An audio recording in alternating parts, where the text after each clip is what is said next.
हाँ, तो एक लास्ट पॉइंट इसमें पूछा था, हाँ, वैल्यू न्यूट्रलिटी वाला। So like cultural relativism says that कि there is one value that is there is no universal value system, और से कोई वैल्यू यूनिवर्सल नहीं हो सकती, कोई मॉरल यूनिवर्सल नहीं हो सकता, every moral varies from culture to culture, value varies from culture to culture. But then at the same time they also say that कि tolerance should be a universal value. Everybody should have tolerance towards all the types of culture, no matter what. When there can be one value of tolerance, why cannot be there can be another universal values? तो ये थोड़ा सा बात है कि value neutrality although is saying that there cannot be a single value, और सब value से अपने आप को फ्री कर दो, just be open to every kind of ideas. At the same time, they are just suggesting कि value neutrality itself is a value जो आपको मेंटेन रखनी होगी while studying a culture to have a to paint a credible picture of that culture. तो ये अपना self contradiction हो जाते हैं, and that's why I told you कि postmodernism या नॉन पॉजिटिविज्म में ऑटोमेटिकली सेल्फ कॉन्ट्रडिक्टरी स्टेटमेंट्स दिए जाते हैं.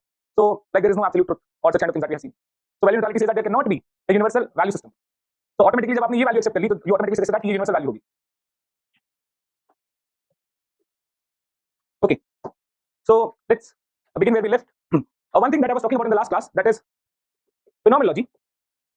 I just forgot to mention its criticisms or limitations. So just write these limitations. So first problem is there is no standard method for doing phenomenology. Okay, so there is no standard methodology for doing phenomenology. एक single step नहीं है. So different people they will take up different methodologies. For example, some will take this idea of Verstehen, that they have developed this cognitive methods of phenomenology, and then we will see other aspects of phenomenology like ethnomethodology or dramaturgy or different kinds of methods, symbolic interactionism. So these are not in our syllabus, but I'm telling you that there are multiple ways that has been defined, but not a single way. That this is how you basically study the lived experience of the people. Okay. Second problem is lack of generalizability. That with phenomenological studies, you cannot create a general idea that this is something that is valid across cultures or across societies. No, because you're studying the lived experience of individuals or maybe smaller groups, and that lived experience might not be used to generalize or come up with a general explanations. Okay. Next one is that it might create contradictory explanations. Contradictory explanation. Now, this is actually considered to be achievement by phenomenologists themselves. For example, let's talk about caste. Now, phenomenology of caste, when done from the point of view of upper caste person living in urban area, he'll say that caste does not exist. I cannot see caste here. Why? Because all the privilege that was available to him because of caste has already been taken, and now there is no other privilege that can be given to him because of caste. So he says that caste does not exist because I'm not getting any, being a Brahmin, I'm not getting any kind of benefits. So everybody is equal. I'm also competing in the same exam. I do not have any kind of privilege in any particular public appearances or wherever I go. Okay, so he will say that in urban area, caste does not matters. But if you talk about phenomenology of caste from the lower caste person, he will say that caste matters. In both the ways, he'll say that he is getting some kind of benefits, maybe reservations or something like that, or maybe some privileges from the government, some schemes are there for their empowerment, or other, he is also suffering from some disabilities due to caste, maybe untouchability, maybe some kind of discrimination. So, इस caste के contradictory explanations will come up based on आप किसकी phenomenology ले रहे हो, whose phenomenology you are actually talking about. So, it might create contradictory explanations, or say contradictory explanation of phenomenology of family. So, when family is understood from the point of view of a male patriarch, a male head in a patriarchal. So he would say that family is very much necessary, family is responsible for growth of the children, family is responsible for so and so things, and he might actually highlight the major benefits of the family. Why? Because he is getting the advantage of the family to pursue his own career, to actually fulfill his desire economics, so earn more, or maybe do something like that. Maybe when you take the phenomenology of family from the woman's point of view, so she might not have a similar lived experience as compared to the male counterpart, because she had to sacrifice her career for marriage, then later for her children, and later for her entire family, isn't it? So she might not have that positive opinion. She may have it, somewhat of it, but she had a lot of other sacrifices.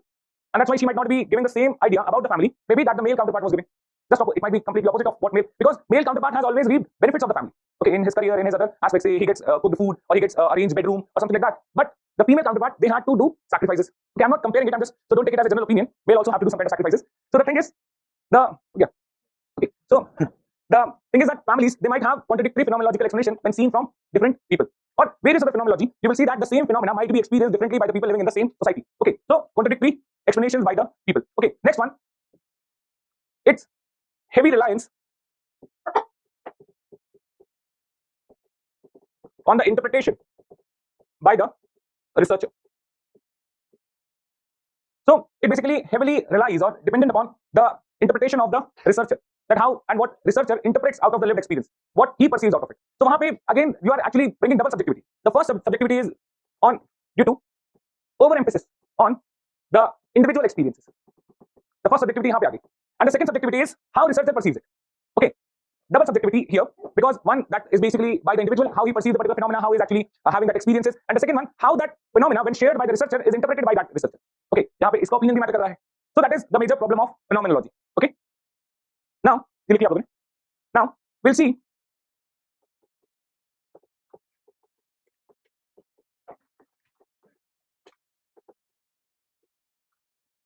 techniques, methods, and methodology. Now what is techniques, methods, and methodology? Although very irrelevant thing, मतलब हमारे पढ़ने के लिए इस जमाने में, लेकिन the thing is कि they might ask a question, 10 mark question, differentiate between techniques and methods, or techniques, methods and methodology in anthropological research. So we need to understand the differences between them. Although the term techniques and methods, they are interchangeably used. Okay, but to be very specific, techniques means something else and methods are a broader term that includes multiple types of techniques. So what is a technique first? A technique simply means the tools or specific tool used by the researcher in anthropology or in anthropological research for two things: data collection or data analysis. Sorry, for three things: data collection, data analysis, and data presentation. Okay, that is what is called as technique. Tools used by the researcher for data collection, data analysis, and data presentation. Now, methods. Methods means a collection of techniques in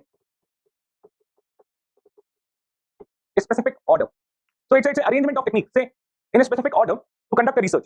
So for example, if I say that the method of fieldwork or fieldwork method, now in that fieldwork method, several techniques can be used. One technique is participant observation, the other technique is interview, the third technique can be visual anthropology, or say visual aids might be used, documentary, filmmaking, camera for data collection. Okay, so there are multiple techniques that can be used in fieldwork method. Now I decided to conduct a fieldwork, or you decided to conduct a fieldwork in some particular place. You might use multiple techniques there for data collection. You might work as a participant observation. Okay, so you live among them. At the same time, you might have a camera along with you that you will keep on recording whatever is happening around you. So two techniques are being used for data collection. Okay, now this is the method. That is a collection of techniques in a particular order for conduction of anthropological research. Okay, now this method basically can create two types of data. So it can be divided into two types. That is qualitative methods, and second, quantitative methods. So one qualitative method, it will be using qualitative techniques for collection of data. Okay, so qualitative, always remember, it does not talk about masses, but it rather would talk about the individuals, the say specific groups, small size population, where opinions of everyone matters. Okay, so qualitative methods might use techniques like participant observation, might use technique like interviews, might use technique like case studies. Okay, whereas quantitative method might actually use technique like questionnaires.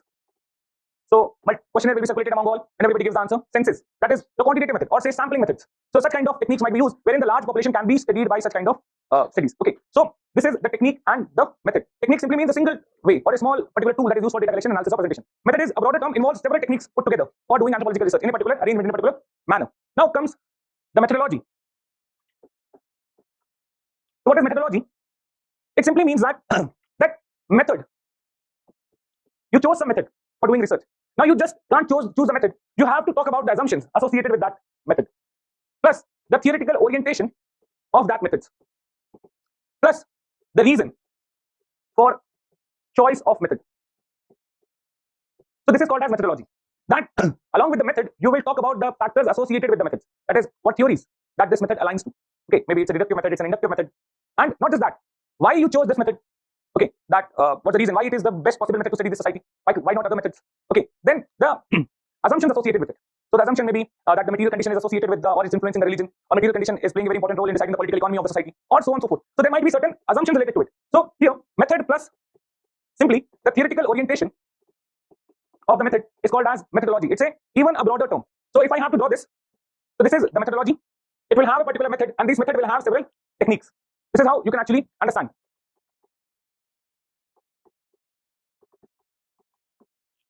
Okay, so this is the tools that are used in anthropological research: techniques, methods, and methodology. Just like this.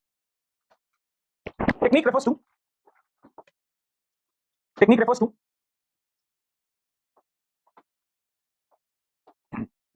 specific tools or procedure used to collect, analyze, or present data. Collect, analyze, or present data in an anthropological research.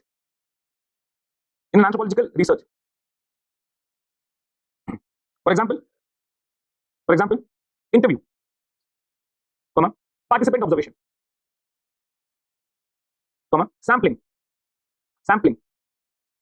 etc. They are behavior and instruments.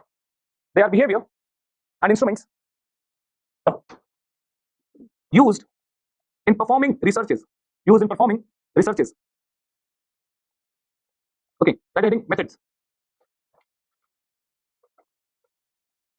Method refers to overall approach.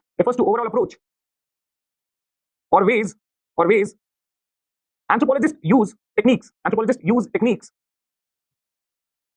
to collect or interpret data.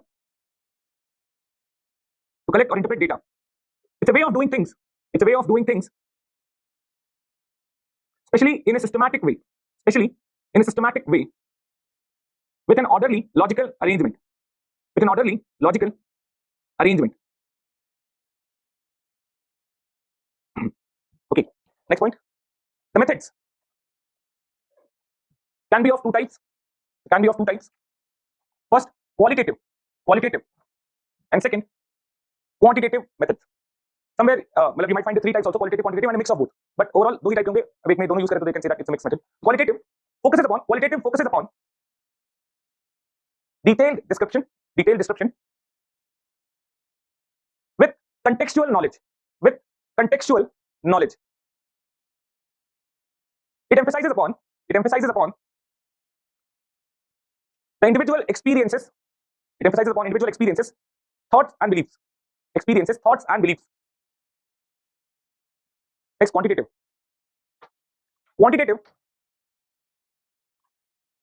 Focuses upon data collection and analysis at a large scale level.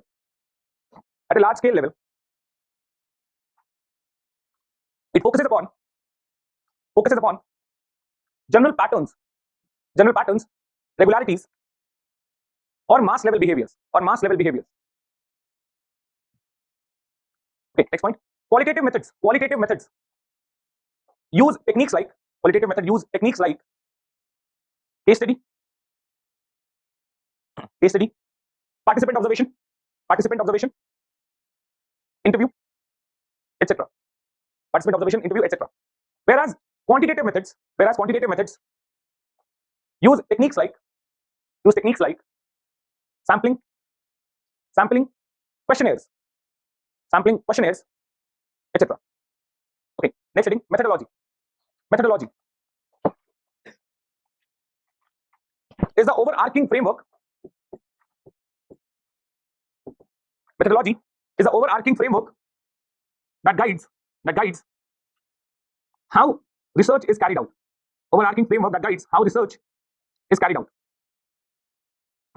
It includes theoretical perspective, research design, and specific methods and techniques used. Specific methods and techniques used. Researchers not only highlight the techniques and methods, but also focus upon the relevance and applicability of these techniques and methods. They also need to highlight the criteria.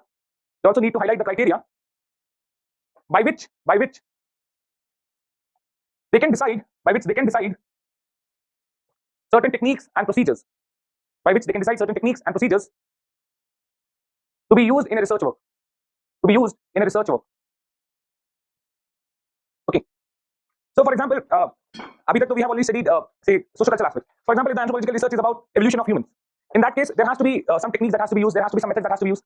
Now, what method has to be used depends upon the particular circumstances or the data available. So, archaeological excavation has to be done, or genetic analysis has to be done. Okay, based on that, we can come to a particular conclusion. Now, that is when the kind of research is known. The researcher who is doing that research, based upon the availability of the data, based upon the circumstances in which he is doing that research, he will be going for deciding the methods that has to be used. Or, for example, let's say there is a case of salvage ethnography. Salvage, we have used this term, I think, when we were talking about American School of Fusion, Grover Wiesler. So, they were talking about, say, recording whatever is possible in case of Californian tribes or, say, Native Indians, because if there is a delay, in that case, that particular culture might vanish from the face of earth, and that means there was nothing left. Now, in that case, they cannot use the technique of participant observation because that's too time taking. So they cannot go and study each and every tribes and then by the participant observation method. That will not serve the purpose. In that case, they just need to record whatever is available. So, जो भी जल्दी से जल्दी record हो सकता है वो कर लो. Okay. Or say, let's take the salvage archaeology that has to be done in Syria when ISIS actually captured it. So Syria, that is a part of Golden Crescent in which the civilization has actually originated. So there are several evidences of sedentary lifestyle that have originated in that region of, say, Middle East. Now, when ISIS captured it, those places are definitely going to be destroyed. And at that point of time, doing excavation there and then recording or, say, maybe dating and all such kind of thing will not work. So whatever is available, just collect it, move it. Or whatever cannot be moved, it's non-portable. In that case, at least have a photograph or at least have a video or some samples out of it. Whatever maximum possible in the shortest possible time is there, you use that technique there. Okay, so the circumstances, they basically demand the use of a particular technique or a particular method. And based on the circumstances, you choose that method or technique. And that has to be mentioned in the methodology. That you just cannot, on the method that you use in salvage ethnography in California, cannot be used to study the Tobrianders or to study the Andamanis Okay, because the circumstances were completely different. So that criteria that was available and that criteria that was used to actually choose particular technique or method should also be mentioned in the methodology. Okay, so that is the basic understanding. Methodology comes methods, and then it involves logical arrangement of multiple techniques. Okay, now we'll see one method which we have been talking about: fieldwork. It is said that fieldwork is the rite of passage of any anthropologist. Okay, so remember rite of passage? Victor Turner, we talked about. So it's a ritual that is basically being conducted to mark the change of the status of the people. Okay, so in order to be called as a full-fledged anthropologist, you actually have to go for a fieldwork. Okay, उसके बगैर that bookish knowledge. So for example, we all have read say anthropology, and we'll be having almost equal knowledge with respect to any anthropologist. आप लोग जो anthropology पढ़ रहे हो, that is masters level की anthropology है. So you, in fact, in some cases, the broad area that we are covering in this 5-6 months even will not be covered in the masters also. Okay, for example, in masters second year se specialization begins, and you have to take a side that is. So when I was in University of Hyderabad, so their archaeology is very much famous. So archaeology in South Deccan, Pune, and then Hyderabad. So their archaeological schools. So everybody had to take archaeology as their masters because you won't find good mentors for social culture. But in Ranchi University, so you'll find that tribal anthropology is very much famous, and you'll find scholars for tribal anthropology. Lucknow University, you'll find physical anthropology very much famous. So you'll find people who are doing good work in physical anthropology. Plus, there are certain research centers there. The genetic research you will get some spaces to conduct some genetic researches also. So that also helps you. So based on basic specialty, so you have to choose. But now we'll be reading each and every branch of anthropology in much detail here in for civil services. So आपकी knowledge तो किसी भी एक जो college का masters वाला बंदा है उससे कहीं ज़्यादा होती है. In fact, बहुत सारे teachers से भी ज़्यादा होती है. Not because they know less, but they are specialized in one particular domain only. So they might be specialized in archaeological, or they might be specialized in social culture. Even in social culture, they might be more specialized in functionalist, or maybe they might have done research on Michel Foucault and something like that. Okay, but the problem is we all are not anthropologists because we didn't conduct any kind of fieldwork. So it's more like a rite of passage that is required for anybody to have a tag of an anthropologist. Okay, so what actually is a fieldwork? It simply means study of the society or a particular community in its natural habitat. Okay, that means wherever they are living and the way they are living, that should be documented without actually disturbing their way of living. Only then you can actually portray a true picture of their life. So that is what is called as the fieldwork. Now, this fieldwork will involve a prolonged stay in the natural habitat of the natives. So you have to go there, you have to stay there for some years. Okay, that's why the मेरी fieldwork का time आया, so I decided I'll do urban anthropology. Okay, so in that case I'll have to stay in my own city, and then I'll be doing some kind of research on the slum areas. Okay, आसपास के area तो slum है. So that's why I decided, but वो मेरा project approve नहीं हुआ, and अभी तक I'm still waiting. कब थोड़ा फंड आएगा मैं दिल्ली में रह के अपनी fieldwork करूँगा. Because it's difficult now to leave and go back there. So that is prolonged stay. You can also choose some fieldwork like this only. Classroom fieldwork करेंगे. So that 6 months will become an entire fieldwork. Okay, so here prolonged stay in the natural habitat is actually required in order to understand a particular community living in that particular environment. And for this, the researcher needs to develop two major things, or basically two major steps are involved. So one is the general step for doing the fieldwork, and then comes the specific steps for doing the fieldwork. The first step in the general is to develop a rapport with the community. You go there and you immediately start recording or documenting them. Immediately you are seen as a stranger, and what happens? Their behavior gets altered. Okay, so first develop rapport. Then second is learn their language.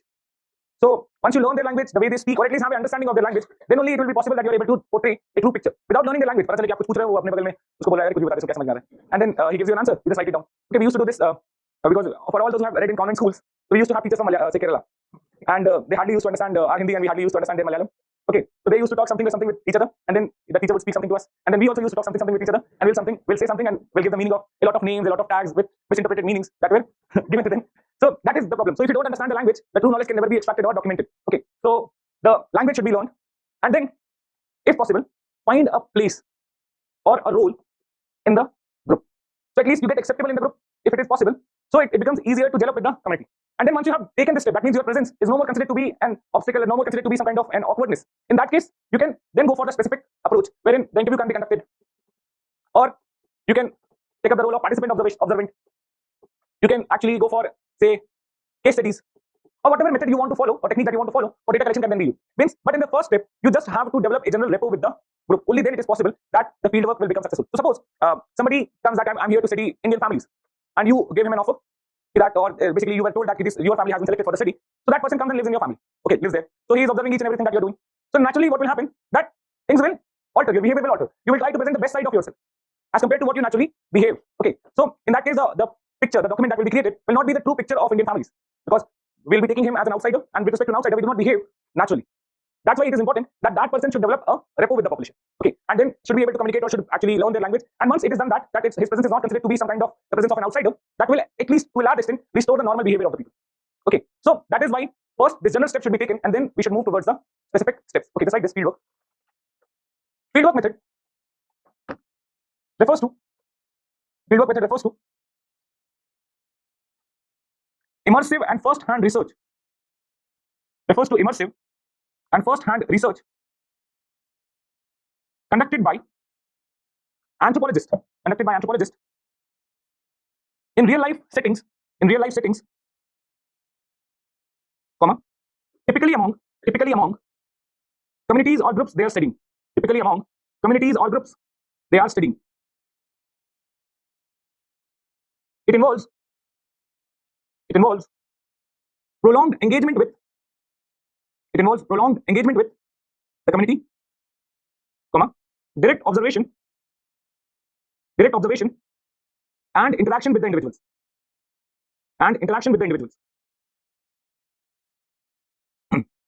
Next point. It involves a range of methods. And techniques like participant observation, interviews, surveys, etc. Right?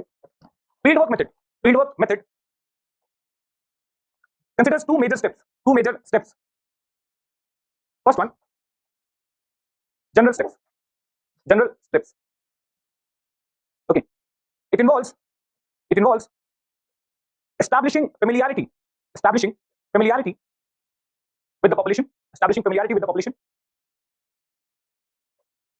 Also making efforts to learn the local language,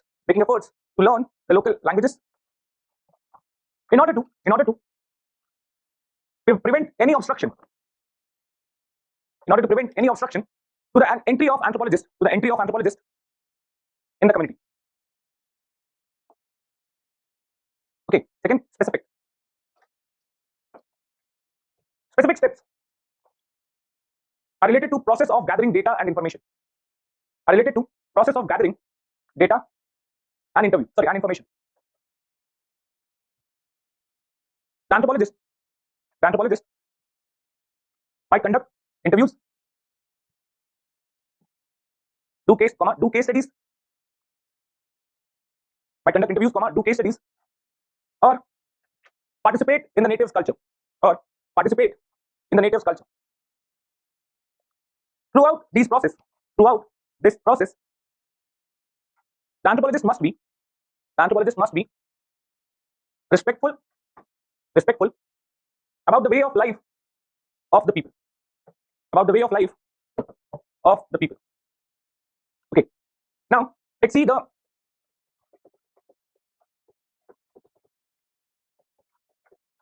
history of the fieldwork, and then something which is UPSC is very much interested, the recent trends in fieldwork. Okay. So yeah,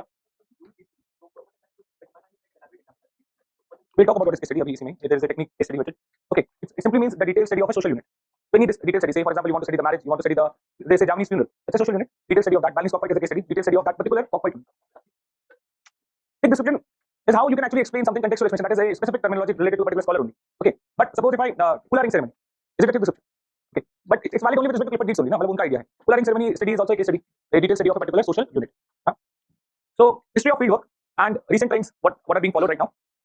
So as we all know that in anthropology as a discipline began with secondary sources of data. Okay, the data that was used was not the first-hand data that was collected by the anthropologists themselves, but they basically depended upon the data collected by missionaries, travelers, okay, administrators to different parts of the world, and they used the secondary sources of data to give their theories, and that is what is called as armchair anthropology. यहाँ पे कोई fieldwork नहीं था, but what actually happened that secondary data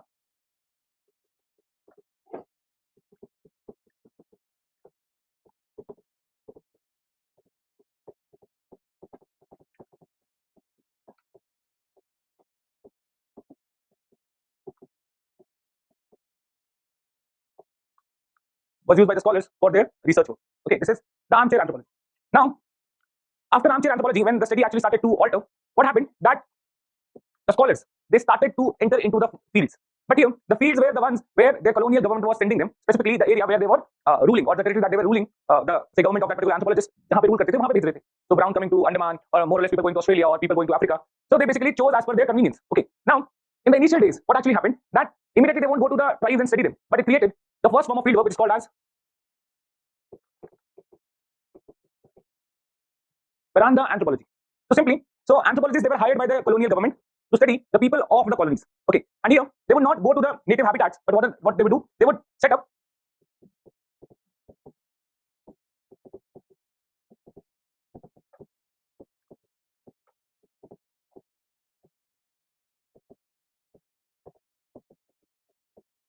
camps, and the natives would be called to this place. Okay, so Reckley Brown basically conducted the study of Andamanis by this Veranda approach. Okay, he did not went to the Andamanis, but rather they were called to the camps, and then Brown बैठे हुए हैं. There is a translator. He is asking the question. Brown is asking the question. Translator is translating, and then the Andamanis are replying. The translator is again translating. Brown is writing it down. Okay, so that is how the Veranda anthropology actually worked. Here the focus was means they were not living with them, but rather they just brought them to their place. Andaman चले गए. That's it. Okay, this is how the Veranda anthropology actually began. Okay, now comes the beginning of fieldwork.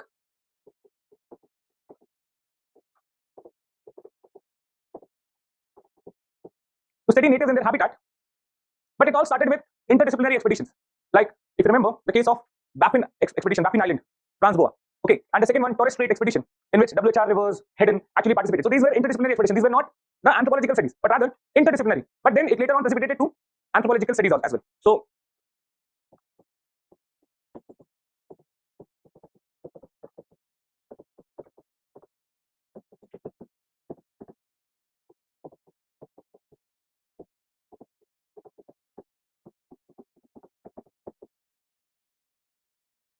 okay, so gradually, because chronologically you will find that if fieldwork छोटे मोटे terms में हो तो रहे थे. So if you can see, Tyler also when he wrote Anahuac, he also went to the Mexicans and then recorded whatever he wanted to, and then he wrote about them. So एक तरीके से वो fieldwork तो हो चुका था, but that was not a prolonged stay. That was more like a tourism. He recorded something like a traveler, as a travelogue, nothing more than that. Morgan also conducted a fieldwork when he wrote League of Iroquois. Remember?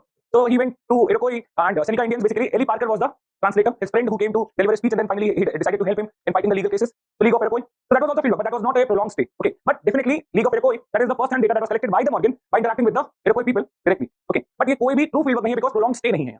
Okay, now Torres Strait expeditions and Baffin Island, it was again the people went there, they studied the people in their native habitats and natural habitats, but still it was still not a prolonged stay, not very prolonged stay, but definitely longer than what has happened in the past. Say Tyler, Morgan, whatever they did. And here comes Franz Boas. So Franz Boas, if you remember when we were talking about historical particularism, so he was not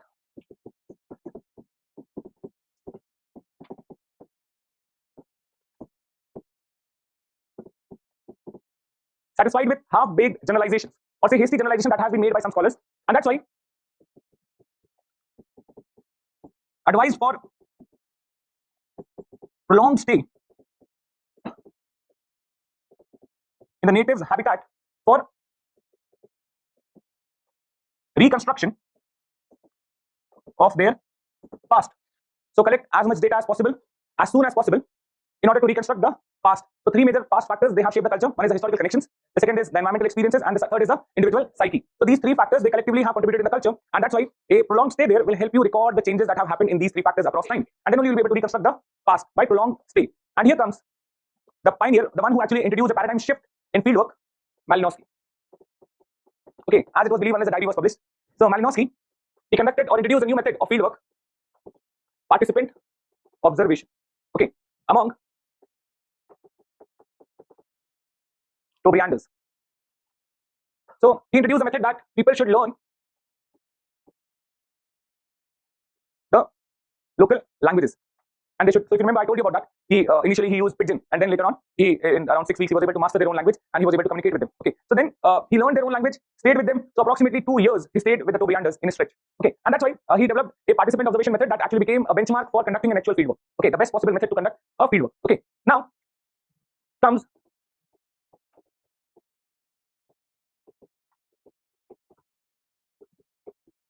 entry of female scholars to fieldwork. Okay, and these are Ruth Benedict, Margaret Mead, and Cora Dubois.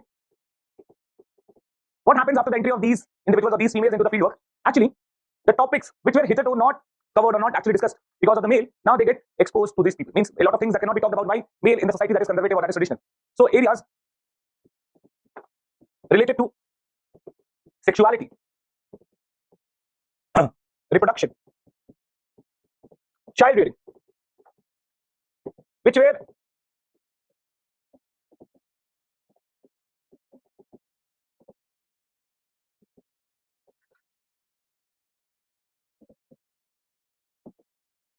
sexuality, child rearing, reproduction, and all such kind of things that was not discussed by the female, sorry, that was not discussed by the male anthropologists, will now be discussed by the scholars. So Margaret Mead talks about the issues related to adolescence, periods, menstruation, and all such kind of things that no male anthropologist can actually go and talk about with any of the tribal people. Okay, so that's why these areas started to be reveal themselves, or these topics also started to enter into the fieldwork, making anthropological studies more holistic in nature, covering almost all the dimensions related to the aspects of life of the people in a simple society.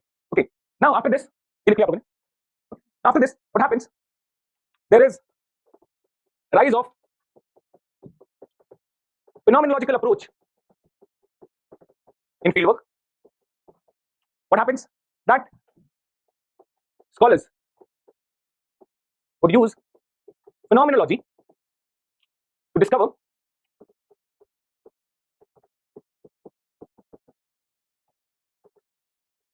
creative conceptual categories or domains, or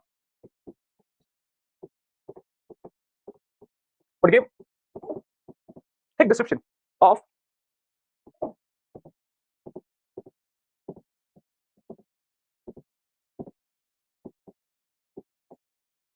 certain significant cultural events.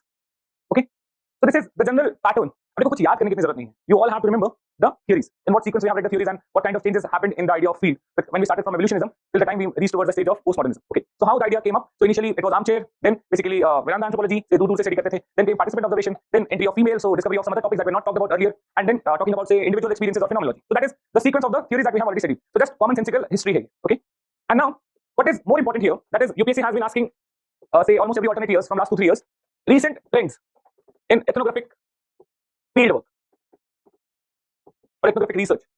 So what is the major trends that is seen right now? First thing that has changed, I dictate this, the concept of field has altered. So what is the concept of field? That means what do you consider as a field? Abhi tak kya tha? The field was mainly considered the people living in simple societies in some isolated island. So Papua New Guinea, Melanesia, Polynesia, say okay, or Andaman Island, or say some African say suburb, African jungles or something like that. So that was the field, mainly the tribal dominant populations. But now the idea of field has already altered. Now we are not only studying simple societies, but we are talking about the fields as if some institutions, some organization that has led to the birth of different kinds of anthropology, like business anthropology, corporate anthropology, okay, urban anthropology, slum anthropology, okay, or say art anthropology, music anthropology, something like that, and the fields are completely different. Okay, moreover, with this recent pandemic COVID, the idea of field that was mainly talking about the study of others, because the interaction with others actually got limited, and that's why the anthropologists, in order to stay relevant, they started studying self rather than others, and that led to another field when anthropologist becomes a field, or the family of the anthropologist becomes a field for the study, and that actually led to the birth of what is called as autoethnography, the study of self. The observer and the observed, they became one and the same. Okay, so this is the field. The idea has completely altered, and it's no more the simple societies or the tribal societies, but rather it can be anything. This class can be the new field. Okay, in which a person can actually do the field work in the classroom, just to understand the interaction, the process, how the students get groomed by preparing for the civil services. This can become the field. You can make a village a field, or you can make a district a field while doing some kind of say when you get a posting in your particular district, you can make this as a field, because and as a district magistrate you can actually go for. Now इससे एक बहुत फायदा भी होगा. एक तो आपने field study किया, that means a particular district in which this was a problem, this is the thoughts of the people, this is the step that you introduced, and that was the impact. That's the field study. Okay, at the same time you can also bring some kind of recent trend, that is autoethnography, because that was your state of mind, that while you were implementing some kind of scheme, while you were implementing some kind of welfare mechanism, what you were thinking, what you were actually or what kind of feelings that you were going through, or what was the frustration that you experienced when these schemes or these steps that you took could not materialize or could not do anything at the ground level. So बहुत सारे cases में you will be writing more about yourself rather than about the field, but that field will become something in the background. Using that background you are writing more about yourself. अगर background के context में अपने बारे में लिखो, means अब देखो अपने बारे में मैं कुछ लिख सकता हूँ, something like that, but अपने बारे में suppose करो कि मैं ये बोलूँ कि I'm doing a field work on this class, but while writing about the class I write not about the class, but use class as a background to write about what I think while I deliver all these lectures, or what I think throughout the 5 months or 6 months of courses that I'll actually be interacting with you. But now what actually is happening, it can be seen as a field work of the class. At the same time, it's more like an autoethnography, in which I'm using the class as a background to explain my emotions or behaviors that I'm doing in the class, isn't it? So it's more like an autoethnography. The distinction between the observer and the observed becomes blurred, and that's how the concept of fields have altered significantly in the recent period. It's no more the simple societies with tribal populations. Okay, just like this, recent trends. First one, the concept of field is fast changing. Concept of field is fast changing. Anthropologists, though primarily concerned with the lesser known societies,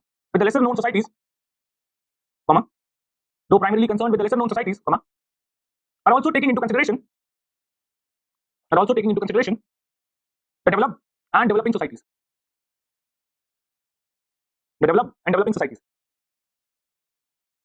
The field today could be an institution, an organization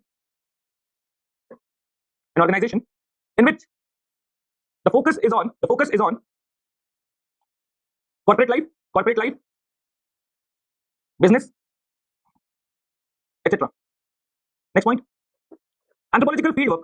Anthropological fieldwork today pertains not only today pertains not only to the study of others, but also the self, as but also the self in single quote, as anthropologists are now writing about their lived experiences, through autoethnographic narratives. Okay, next point. COVID-19 pandemic. So COVID-19 pandemic saw a universal situation. As humans were confined to their houses. During lockdowns and social distancing. Anthropologists across the globe turned their own houses and lives into the field. Okay. Now, another new field that what is there is social media. It is a new field where you will find the people having a lot of particular kind of behavior. So there is another anthropology I might have told you, that is cyborg anthropology. There is a branch of anthropology. So we are living two lives in this modern world. One is this life. Okay, the other is the digital life. So I have a digital avatar that is basically projecting me in some way or the other. Maybe if you see my Facebook ID, my Instagram, I don't use Instagram, but anyways, Twitter or something like that, you will have a basically image of me. So there might be some people who are preparing for UPSC here in the class, but they might have Instagram followers in say thousands or lakhs or maybe a million, or who might have a very active Instagram page, and you see them here and you see them on the Instagram. They are two completely different personalities. Here, that same person would be sitting very simply and without any extraordinary appearances. But in the Instagram, as you will see, that same person will have a celebrity-like appearances. Okay, and that's a digital self. Now, that digital self is also talking about the lives that we live. I talk about. I have read one book. I talk about that book as an example. Tom Bolstroff, Coming of Age in Second Life. Okay, so that's talking about how this social media has actually created a digital self of every individual, and people are interacting as if and they're completely detached from their reality. Okay, so that is a complete altogether different reality of the people compared to what they're living. So that person might be living in some slums of Rohini. And if you see his or her Instagram account, so he will regularly be posting some photographs with, say, Burj Khalifa pe khada hai, or he's actually driving a Lamborghini or maybe a Jaguar, and maybe something like that. And he has attracted, say, millions of the followers. And to an extent that he considers his Instagram life to be the reality, and what he is actually living as something that's just a phase of transition. Uske itne million followers hai, kabhi na kabhi to paisa bana hi lega. Okay, so that is the other aspect of life. He behaves like that, he acts like that, he talks like that. Okay, and people see him like that. But in reality, he has nothing. But wo har din Dubai ja raha hai, say Continental mein khana kha raha hai, something like that is happening. So this is where the new data is coming up about the life of the people that they are living. Okay, and that has created social media sites or the social networks as the new fields, and has created a new form of ethnography called as netnography. Okay, so when we have autoethnography, and then that is netnography. So wherein the social media sites, they become the fields for the study of anthropologists. Okay, just like this. Mining social networking sites. Next point. Mining. Yes. Mining social networking sites for socio-cultural data. Mining social networking sites for socio-cultural data. Because of enormous amount of presence of individuals on social media, researcher use it as a field to gather information about tastes, desires, emotions related to friendship, self-esteem, notions of popularity, and courting behavior, etc. Courting behavior, that is date kaise karna hai kiske saath. So that is that has created a new branch called as netnography. Okay. Now the next one.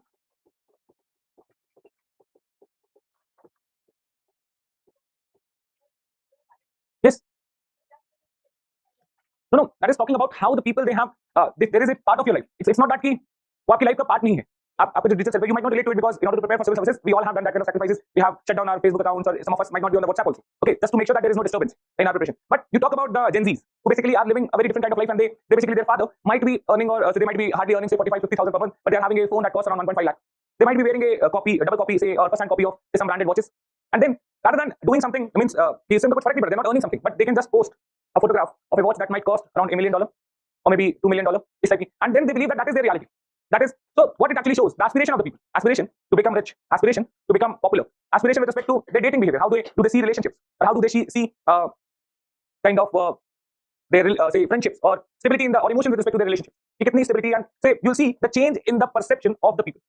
Okay, that is वहां से बहुत सारे data मिल रहे हैं. So it also highlights the aspects of consumerism rising in the society, how consumerism is actually affecting the society. आज के time पे popular बनना किसको, मतलब everybody wants to be a YouTube celebrity.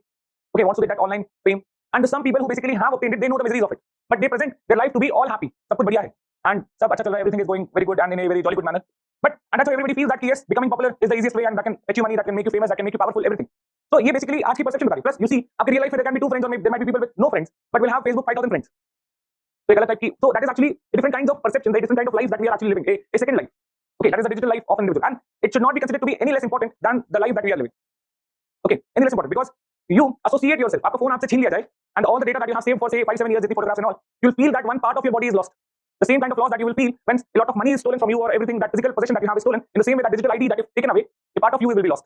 And that is how important that digital life of an individual has become, and that is what psychology anthropology is talking about. Okay, so validity, तो आज के time पे वैसे भी we are living in the world of postmodernism. Everything is valid or everything is invalid. So there is no true reality. Some people like us also consider what we are seeing on the social media as reality. We believe these social media influencers, or the ones who are basically telling us कि YouTube में ऐसा करो वैसा करो, and things will become. So you must have seen, और आप लोगों को ज़्यादा आता होगा, or it used to come to me as suggestions when I was preparing. So how to manifest anything? So you'll come to a video, you would say that कि write it down, read it in the morning, read it in the evening, or when you sleep, and it will become a reality. Law of attraction. Okay, such kind of thoughts, such kind of, and you feel like कि हाँ सही बात ऐसा होगा, तो many of you people might have written it down, अपने table के सामने लगा के रखा होगा. कि रोज सुबह उठ के पढ़ूंगा कि मैं AIR1 बनूंगा in 2025. This will be, ये मेरा प्रण है, ये मेरा शपथ है, and AIR1 with won't cater. That will be my, and रात में सोते समय पढ़ूंगा, और believing that this law of attraction actually works because it is coming. So there is a particular way, एक subtle voice होगी, एक bass होगा with intense music in the background, a clip wherein somebody says कि अगर आप ये बोले तो सच हो जाएगा, पूरी सृष्टि पूरी कायनात साजिश करती है. That is Om Shanti Om dialogue. Okay, so and you believe that it is true, the law of attraction. अब एक उसके ऊपर बुक भी आ गई, sorry, नहीं alchemist नहीं, I'm just forgetting that name. उस बुक का नाम भी ऐसा ही है, law of attraction, something like that. I think हाँ वो सब इसी उसमें एक ही गई, and some everything that is the self help books that are coming up and the clips that are coming up. So that is talking about it, and we believe कि ये सच है. This is the reality. Okay, and that is how the social media is actually influencing us. Plus, if you remember the case, that videos that we saw while I was talking about Baudrillard, simulacra and simulation, so that we are surrounded by the images so heavily that we cannot distinguish what is real and what is image. Images have become the part of reality, or we are living in the world of hyper reality. Okay, so this social media is nothing fake. We believe that it is all true. Okay, and that's the ethnography. Then comes the use of reflexive methods. We have already talked about this. The reflexive method, that is, will be bringing subjectivity, but with the condition that this subjectivity should be acknowledged. So they are not rejecting the idea of subjectivity in the research. They say that since humans are doing it, definitely it has to be subjective. But being subjective is not the problem. Not acknowledging it is the problem. And that's why they would actually acknowledge one's subjectivity that is in the research. So just like this, use of reflexive methods. Use of reflexive methods, right? Reflexive methods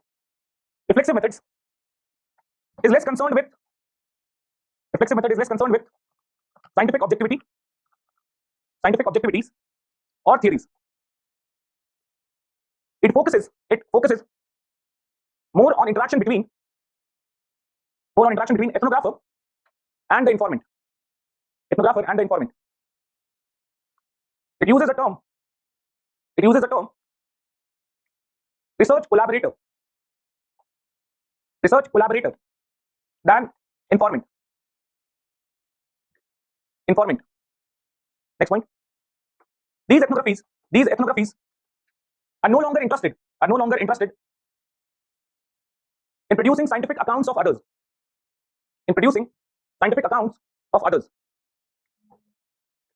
Rather, their ethnographies are a conscious reflection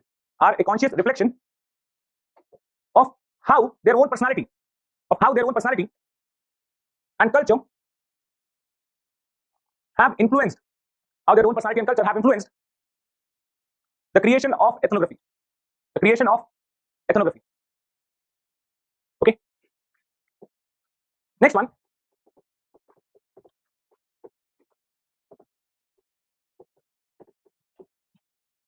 Statistical cross-cultural comparisons. Now what has happened here?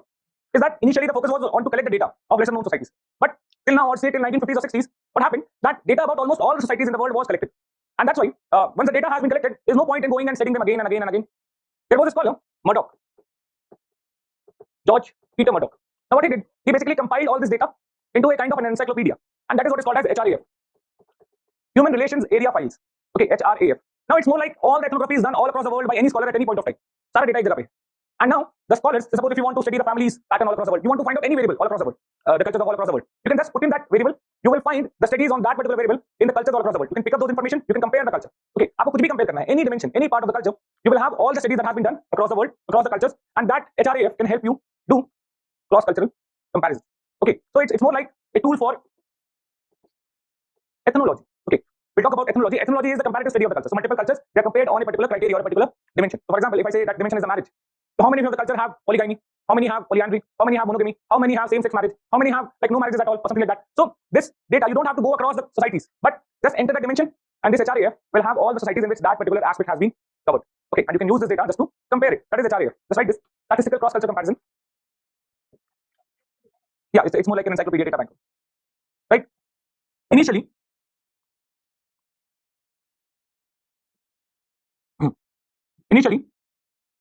descriptive data was collected. Descriptive data was collected on a lot of cultures, spread across the world. Hence, there was sufficient data available by mid 20th century.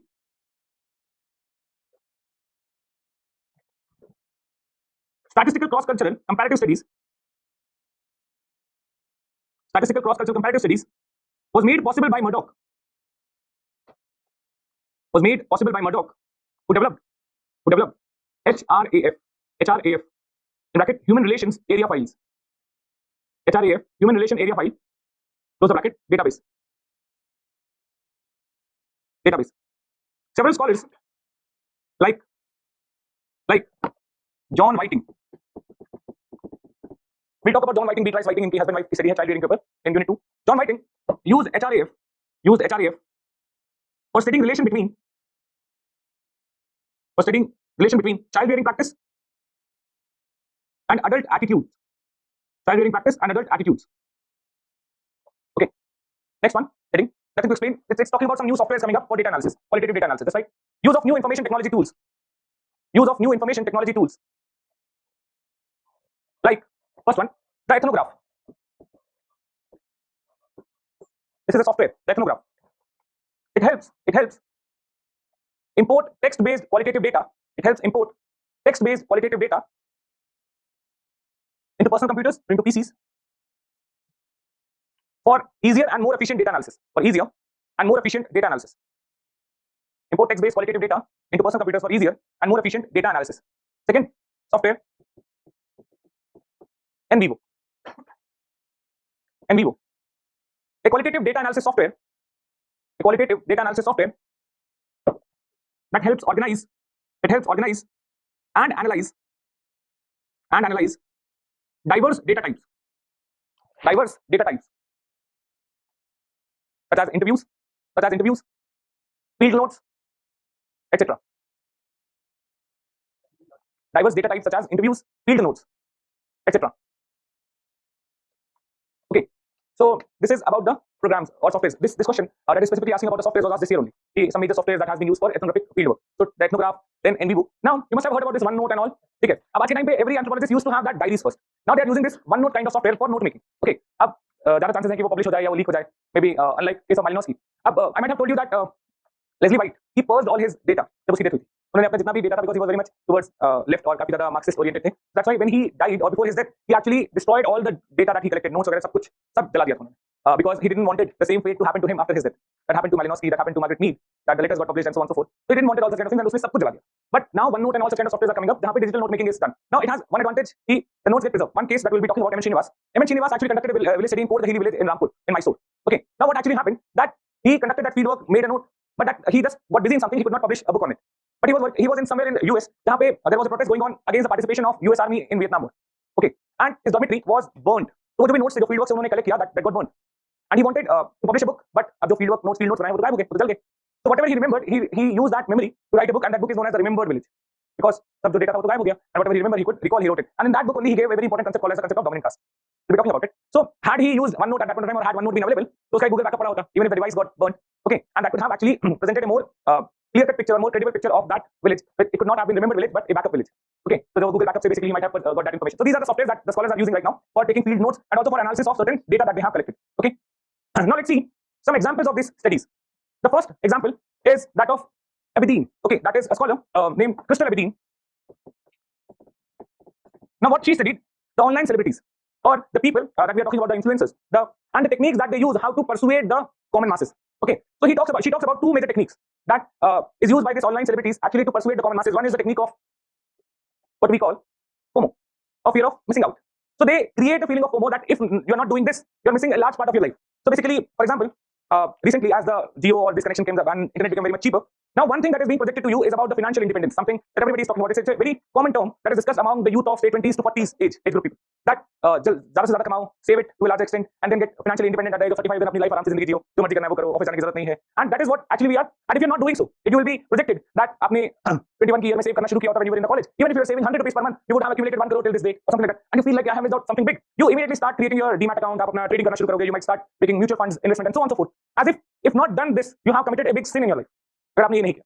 Okay, that is where this technique actually works. FOMO, something that you do not do, you will made to feel say some kind of guilty about it. आपने ऐसा नहीं किया, you have missed a big thing in your life, and that is where the people are actually falling into the trap. Okay, FOMO. And the second one is just related to this, fear psychosis, or what is also called as FOLO. That is fear of being left out.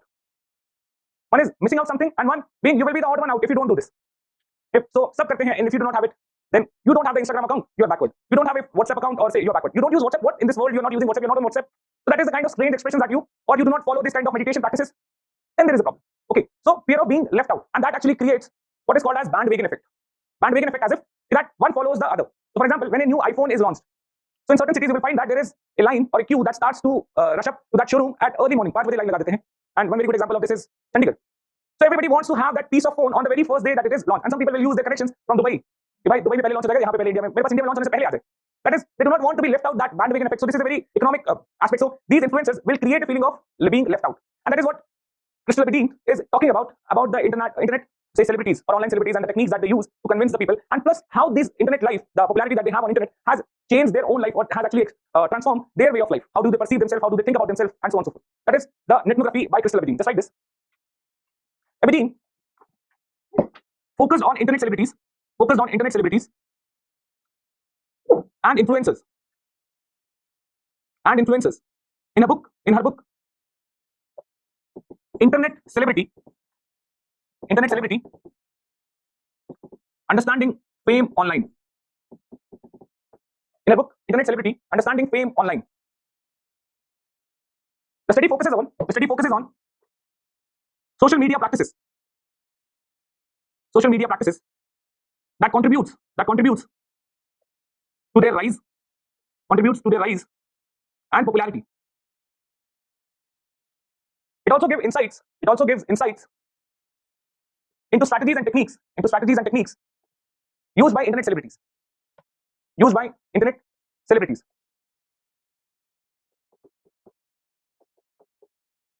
Another study on internet as a field is done by Jordan Kramer. So basically he highlights how internet or this social media has provided voices to the marginalized people.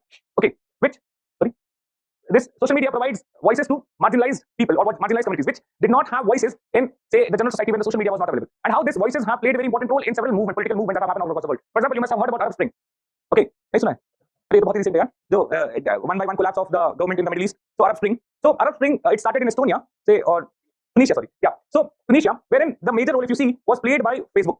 So Arab Spring का सबसे बड़ा foundation था the communication network that were created by Facebook.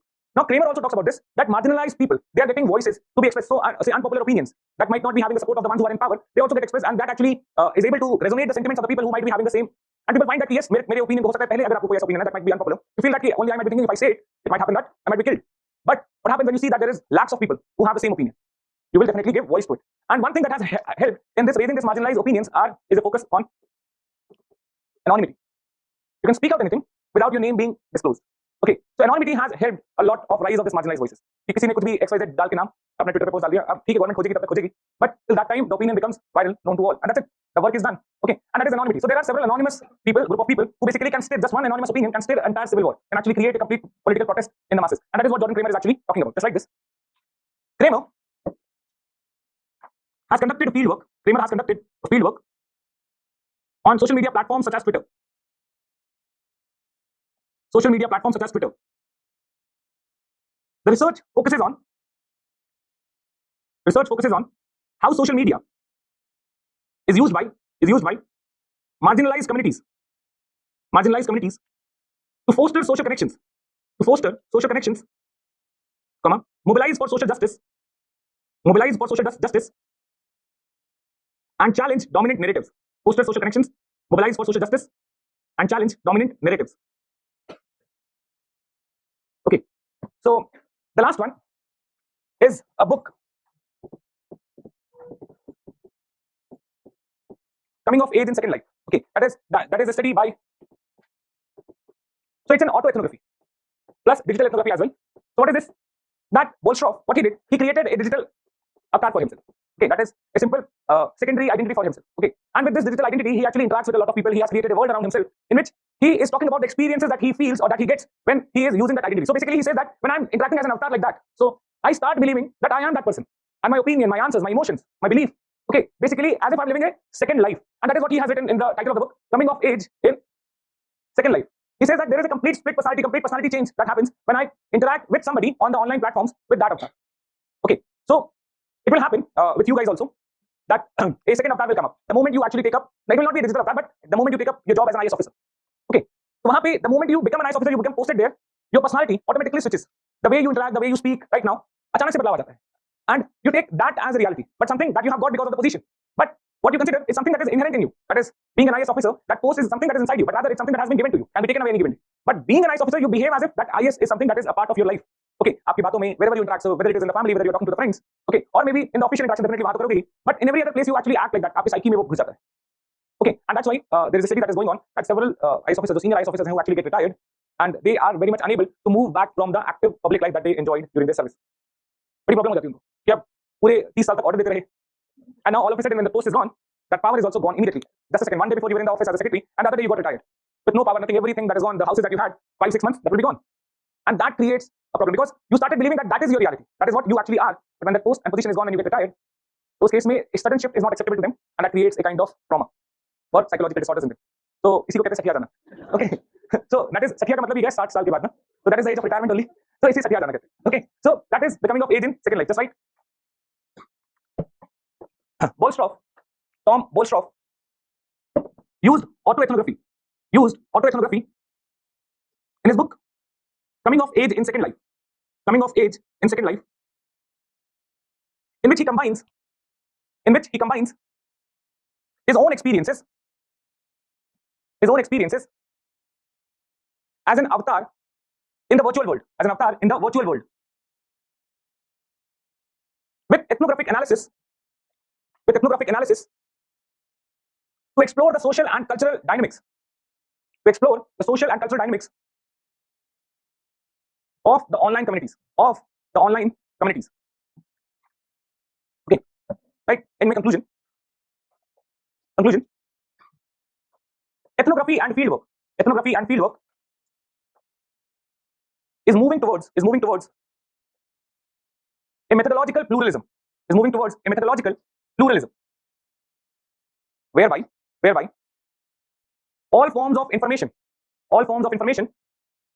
and all methods are considered legitimate. Okay,